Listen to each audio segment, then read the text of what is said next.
The kitchen smelled like scorched eggs and burnt toast. Light flickered through the blinds, striping the table like prison bars. I sat there, silent, textbook open but unread. Her heels clicked across the linoleum. Why didn't you get first? I did, I said. It was a tie. Her eyes narrowed. A tie isn't first, it's compromise. I didn't answer. My fork hovered mid-air. She snatched the ribbon off the counter and held it up like a wet rag. You're smart, sure. But you're not ruthless. That's your problem. I looked at her then. Really looked. Foundation cracked to the edges, lipstick too sharp. She was beautiful the way glass is beautiful. When it breaks, you're 13. That's when habits form. You either win, or you don't, and if you don't, they remember. That's life. I'm not trying to make people like me. I said. You think I care if anyone likes me? She laughed, bitter and low. I walk into that office every day with a spine made of wire. You think charm got me promoted? Did you get promoted? I asked. Her lips pulled tight. You're getting mouthy. I'm just asking. She dropped the ribbon on the table. You'll never be enough. The words were airless, not shouted, just dropped, a dismissal, a fact. To her.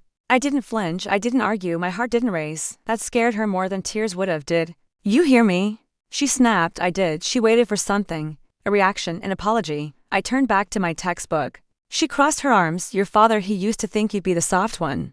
God knows you're not pretty. I don't want to be. That's clear. Silence thickened. I flipped a page. She stood there like she wanted to throw something, or hug me, and couldn't stomach either. You're a child, she said. Quieter. I kept reading. You don't get to act like you know things. I nodded once, slow. I'm the one who gets you into rooms. I'll build my own. She stared, eyes scanning my face like it was a language she didn't speak. When she left, I counted 5 footsteps before the door slammed. I closed the book. Outside, birds screamed into the morning. I made myself listen. The ribbon stayed on the table all week. By Friday, I put it in a drawer, under my birth certificate and a list of passwords. Not because I was proud, because it reminded me who she was, who I wouldn't be. By Monday, I'd already asked my science teacher how to audit high school math. He said I wasn't old enough. I'll figure it out, I said. He blinked. You can try. I did more than try. I studied at lunch on the bus, while other kids watched sitcoms. I was rewriting their punchlines into equations. Margaret stopped asking what I was working on. She assumed it was to please her. But I wasn't building anything for her. I was building a ladder, one she'd never be able to climb. You sleep at all last night? Ben asked, holding to coffees.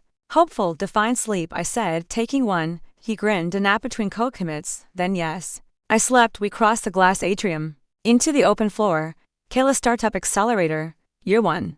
Everyone here thought ambition was volume. I'd learn better. Stand-ups in 10, he said. Elena's already in. I spotted her through the glass. Posture crisp, dress simple. Elena moved like she knew everything 5 steps before it happened. I studied that. Did you finish the speech sync bug? He asked. Yes. When? For 12 a.m. He blinked. You time-stamped it? I time-stamp everything. He laughed, then dropped it when we reached the table. Elena looked up. Harper Wells, she said. You've shaved 15 hours off the release schedule. Efficiency isn't a fluke. She raised an eyebrow. Neither is insomnia. I sat.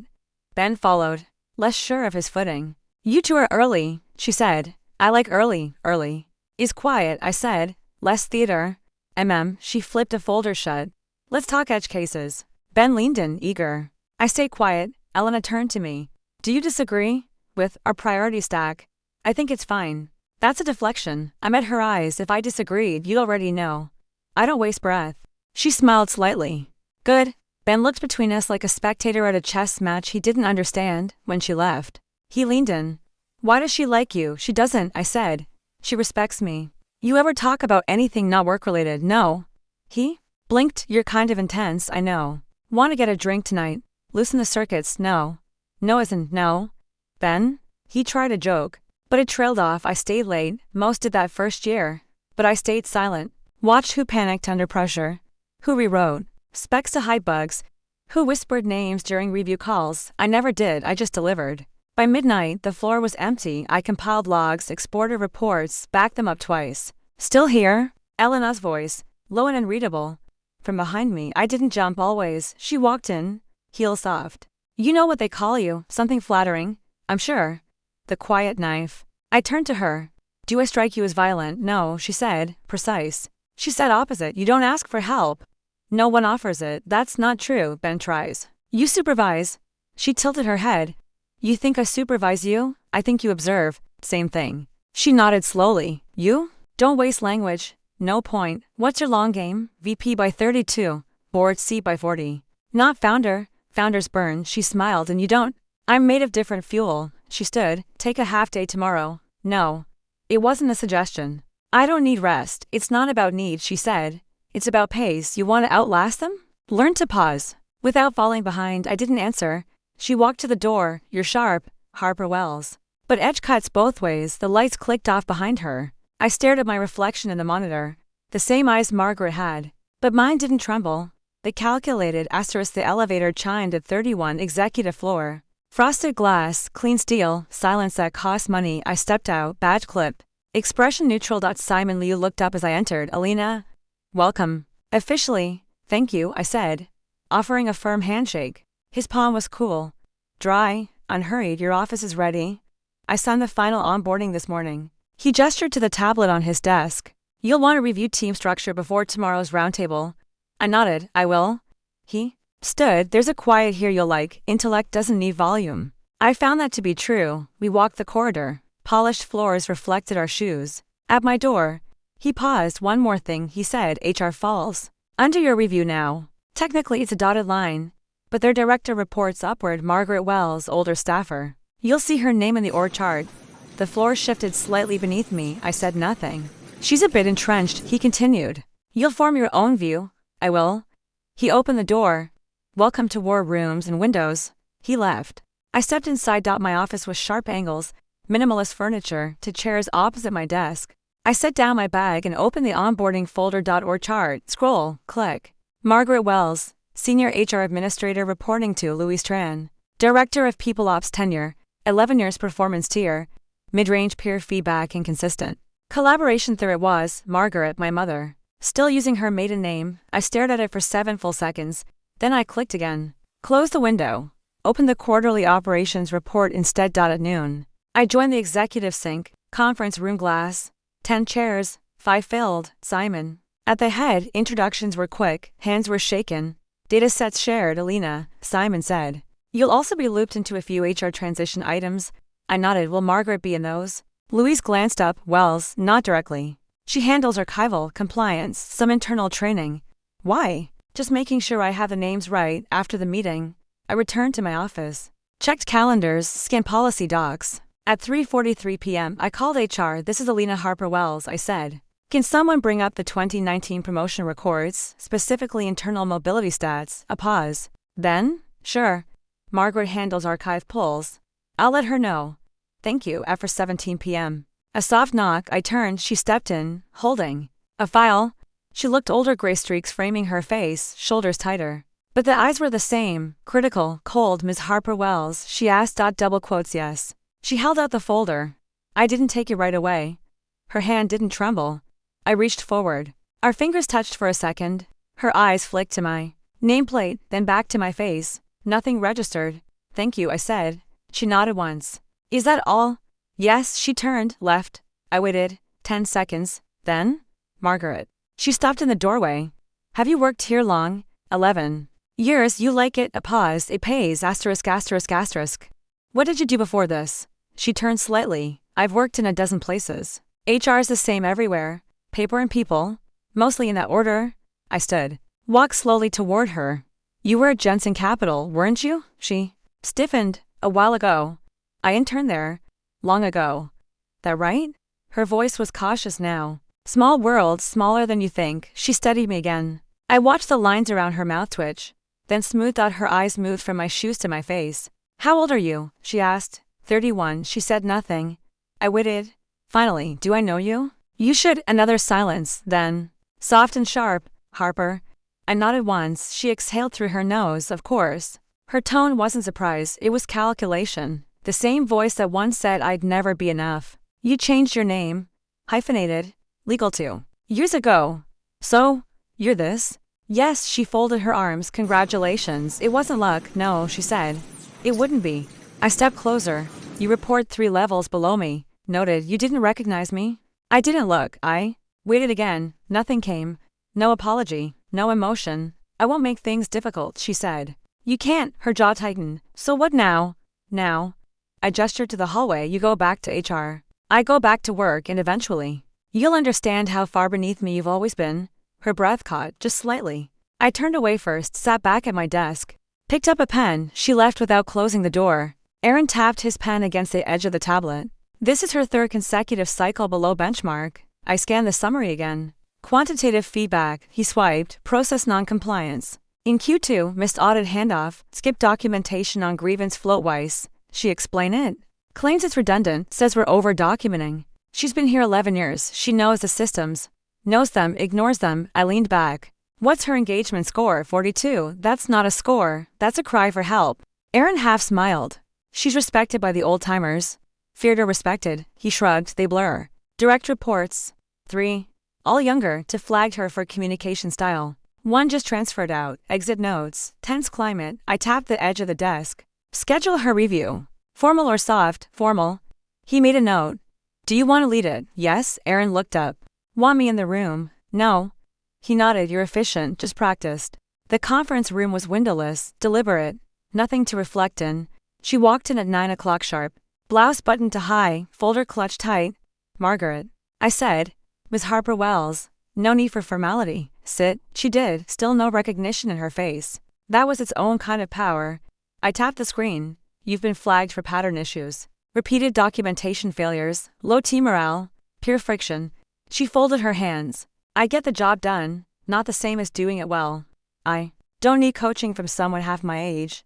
You do when that someone signs your review. She blinked once. I continued. We've received 3 separate conflict reports in 6 months. 2 from your own team. They're green. Sensitive, their employees, their environment matters. I don't babysit. No, I said. You document. Or you're supposed to. She straightened. These systems change every 6 months. True, and everyone else adapts. I don't need a lecture. You need alignment. With who? You? Yes, I said. With me. Her mouth tightened. This is about that promotion. No, I said. This is about performance. You think I don't know how the game works? I think you've been playing the wrong one. She glanced away. Then back. You're sharp, polished, cold. I'm precise. You've got a title. Sure.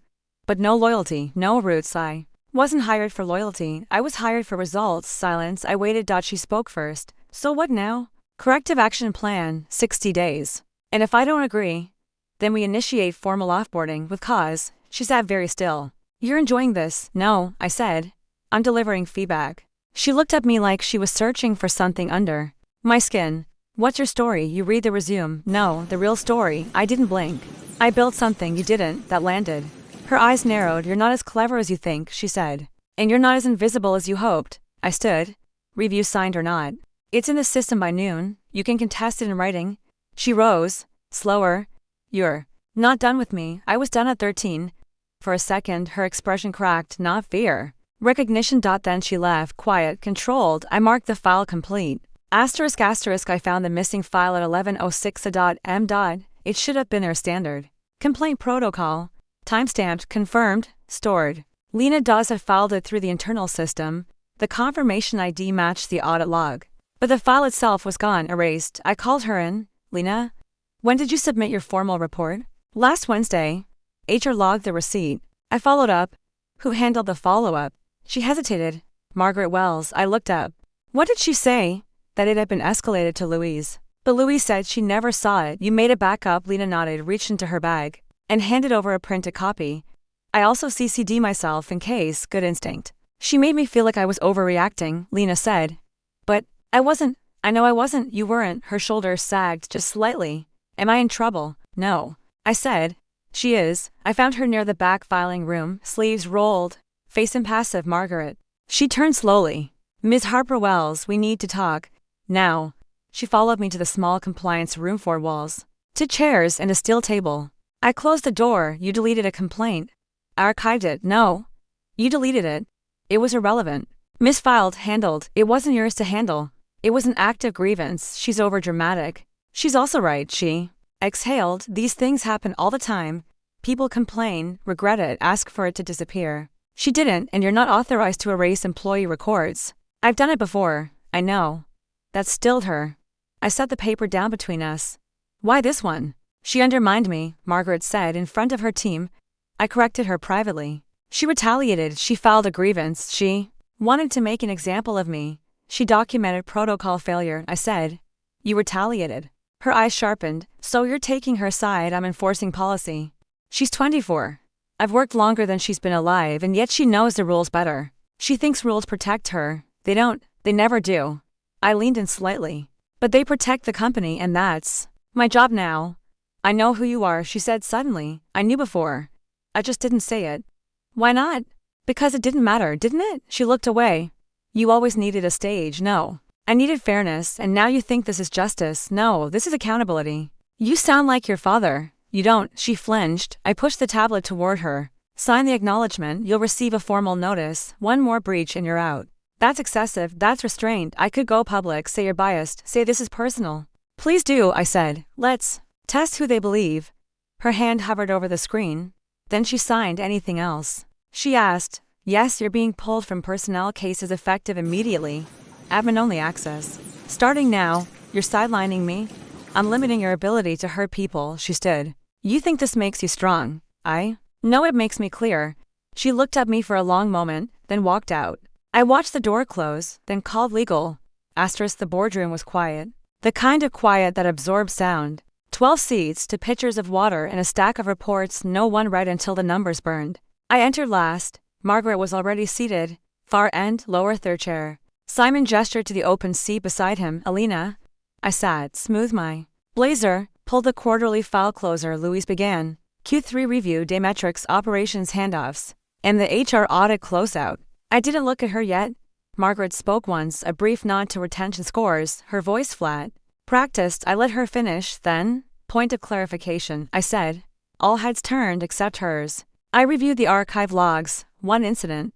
Redacted by hand, the audit shows it was accessed, altered, and manually removed. Louise frowned. That wasn't flagged to me. It is now. Margaret's jaw tightened. Still no eye contact. I placed the report down. The entry was removed under admin override by a Margaret Wells. A ripple through the room. Simon turned. Margaret.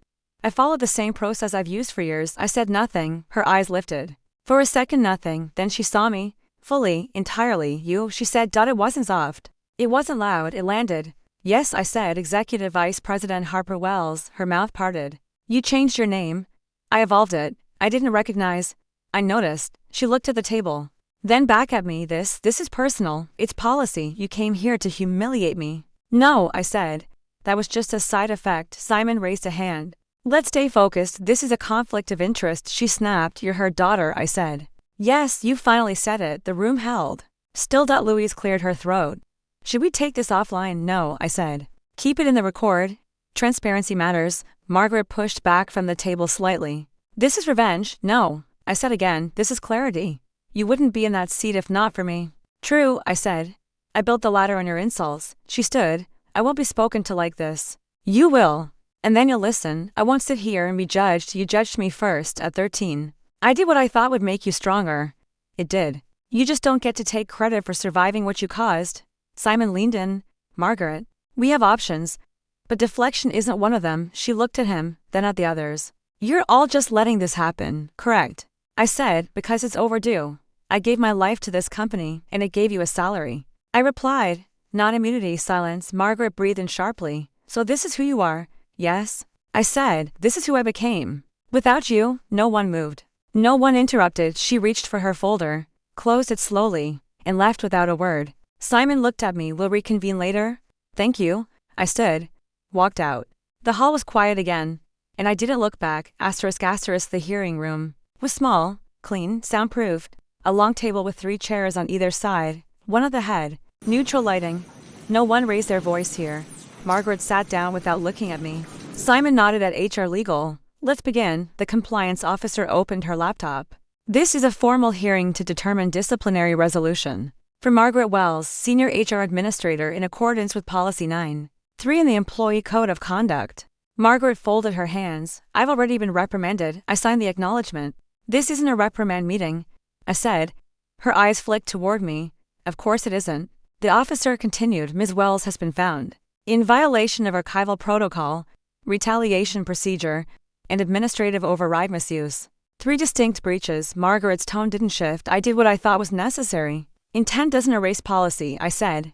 She turned to Simon. This is excessive, you know it. He said nothing. You're letting her. She gestured toward me. Turn this into a firing squad. I'm letting the record speak. He said, I was here before her. I've served longer and that's part of the problem, I said. She narrowed her eyes. You're punishing me for not liking you? I'm relieving you for violating core trust. Don't lecture me about trust. I'm not, I said. I'm removing you from a role you abused. Simon's voice was steady. You've been given every opportunity to take accountability. I have taken accountability. You've given explanations, I said. Not ownership. I was protecting my team. You were protecting yourself. She crossed her arms. This is what you've always wanted. Power over me. I stayed still. I've had power for a while. I'm only now using it. HR slid a folder forward. You'll find a voluntary severance option inside. 6 months pay. Mutual NDA. Reference language neutral. Margaret didn't touch it. This isn't mutual, no, I said. But it is merciful. Simon met my eye briefly. No nod, no comment, just stillness. Margaret's voice dropped. You've waited your whole life for this. I stopped waiting when I stopped needing your approval. I was hard on you because no one else would be. No, I said. You were hard on me because it made you feel in control. You think kindness would have made you stronger. I think silence did. She laughed, short, dry. You're cold, I'm consistent. I gave you the blueprint. You gave me the warning. The compliance officer tapped the document. You can take a moment to read it. Ms. Wells will step out. No, Margaret said. Let's finish this. She signed. Daughter took the folder, stood, exited. Simon remained. Margaret looked at him. Do you believe all this? I believe. In due process, he said. Do you believe in her? He glanced at me, then back at her. Yes. She stood slowly. So that's it. That's it, I said. She looked at me. You don't hate me, no. That almost makes it worse. I nodded once. Good. She paused at the door. I was right, though. About what? You'd never be enough. For me, I exhaled. That was never the goal. She left. Simon leaned on the table. You could have dragged it longer. I don't build anything by burning, no, he said. You build by cutting clean. He left me in the room, alone, quiet and whole. The subject line was blank. The sender was not from Margaret. Wells too. Alina Harper Wells time. 6:04 a.m. You've made your point. I stared at it for a full minute, then hovered over delete. Not because I was unsure, because I wanted the motion to mean something. Then I clicked. The rooftop was cold. Glass rails, wind off the bay.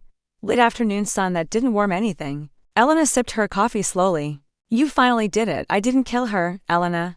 She's out. You're still standing. Close enough. She thinks I wanted her approval. She thinks everything is about her. She was never the point. No, she said.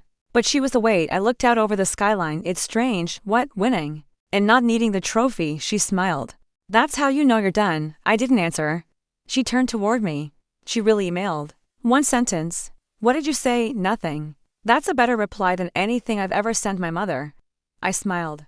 Barely. It didn't feel final. It never does. Closures aren't moments, they're absences. Clean ones, I said.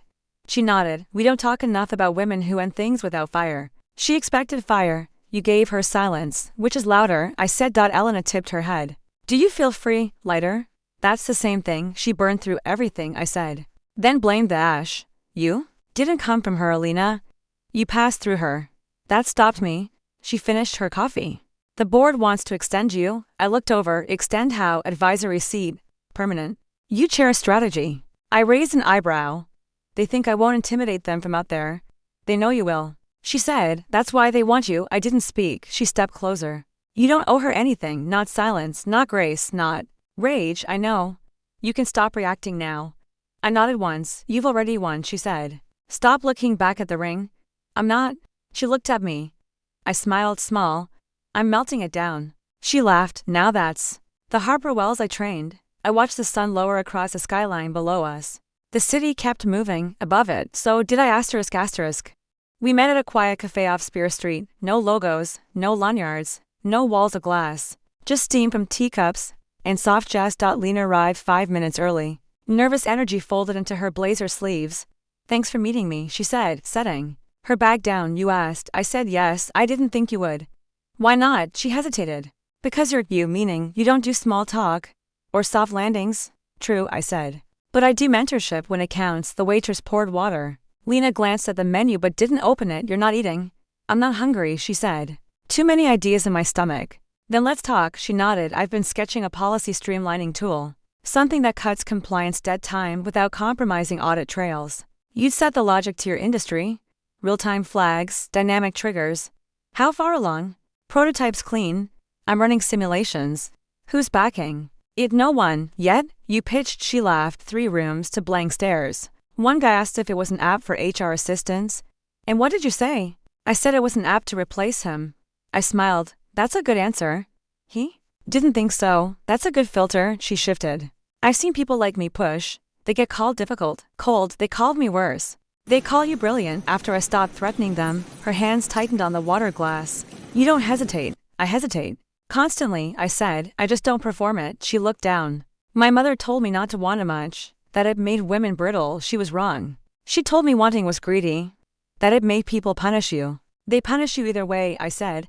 Might as well want. Lino exhaled. It's scary. Yes, I said. Wanting is always terrifying, but hiding costs more. I keep thinking I need someone else to say it's okay. You don't, she nodded slowly. So what now? You send me the deck. I connect you to early stage funds, female-led.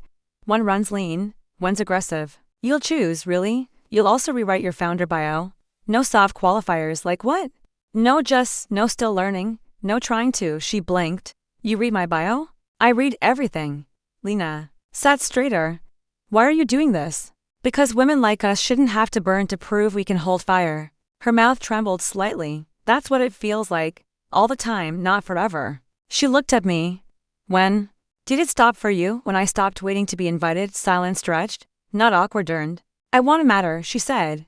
You already do. I want to build something that doesn't need permission to exist. Then build it, I said. I'll help. Lena breathed in, steadied herself. Okay. I echoed. Her tear-eyed. She didn't touch it. She didn't need to. She was already warming up. The view stretched 30 stories over the bay. Crisp and untouchable. My office walls were glass. My voice didn't echo.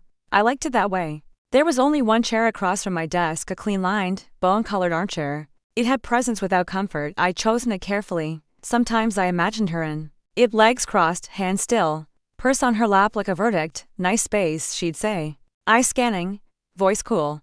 It works, I'd answer. I never got an office like this. No. You didn't. I could've. You didn't. She'd shift.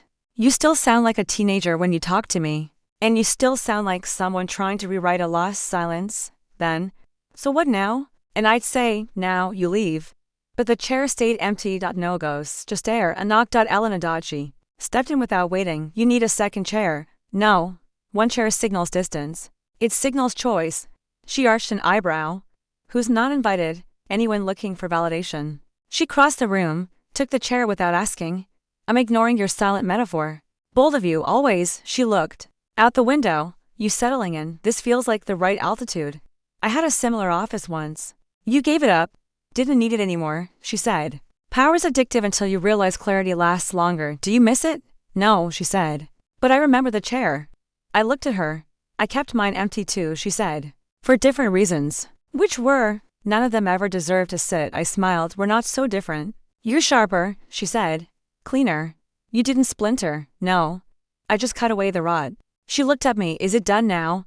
Mostly. That mostly matters. I know. She stood. You'll figure it out. I already have.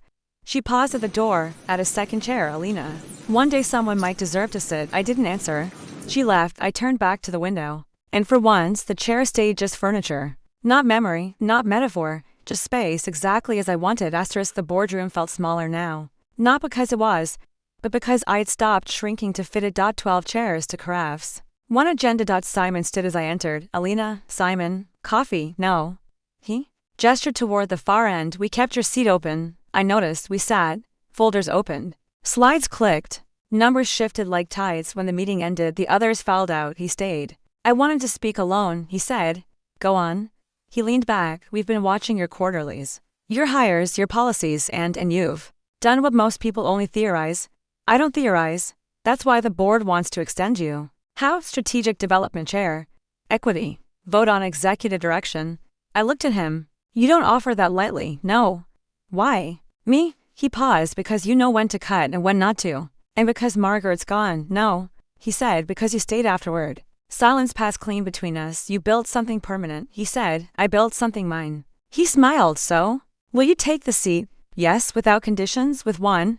He waited. Double quotes. No one calls this a diversity win. He nodded. I'm not here to represent You're here to define. I'm here to lead. He stood, extended his hand. Then welcome to your next position. I took it. Later, I stood by the window. The skyline was clear. Unapologetic. I spoke softly. You were wrong. No one was there. But I said it anyway. I was always enough, and this time, I didn't need her silence to prove it. I had my own. And it was louder. *****.